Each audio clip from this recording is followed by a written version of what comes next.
வெல்கம்ங்க. வணக்கம். உங்களுக்கு காலை வணக்கம். மாடி தோட்டத்தில் இன்றைக்கி ஒரு முக்கியமான பதிவு தான் பார்க்க போகிறோம்.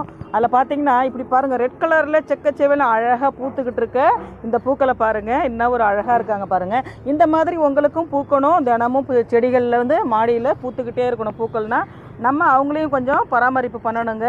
நான் வந்து கொஞ்சம் காலமாக வந்து கொஞ்சம் நாட்களாக வந்து வீட்டில் விசேஷம் இருந்ததுனால அந்த அளவுக்கு செடி கொடிகள் வந்து பராமரிப்பு பண்ணலை.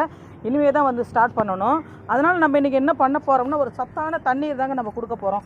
சாதம் அடித்த தண்ணியை வந்து நான் ஒரு 2-3 நாள் வந்து சேர்த்து வச்சுருந்து நல்லா புளிக்க வச்சுருந்தேன். அது கூட நம்ம தண்ணியை கொஞ்சம் நல்லா ஊற்றி கலந்தாச்சு. இப்போ இந்த தண்ணி நம்ம செடி கொடிகளுக்கு அத்தனை பேருக்குமே நம்ம இப்போ ஊற்ற போகிறோம். இதை ஊற்றையில் அவங்களுக்கு தேவையான சத்துக்கள் கொஞ்சம் கிடச்சி நல்ல பூக்கள் பூக்க ஆரம்பிப்பாங்க. பார்க்கவே ரொம்ப சூப்பராக இருக்கும். இந்த மொட்டுக்கள் எல்லாமே பாருங்கள், இந்த தண்ணி ஊற்றுனதுக்கப்புறம் நல்லாவே பூக்க ஆரம்பிச்சிருவாங்க. ரோஸ் செடியெலாம் கூட இப்போ பூக்கள் கம்மியாக இருக்காங்க. எல்லாருமே நல்லா பூக்க ஆரம்பிச்சிருவாங்க. நீங்களும் இந்த மெத்தடை பயன்படுத்தி பயனடைன்னு நான் வேண்டி விரும்பி கேட்டுக்கிறேங்க.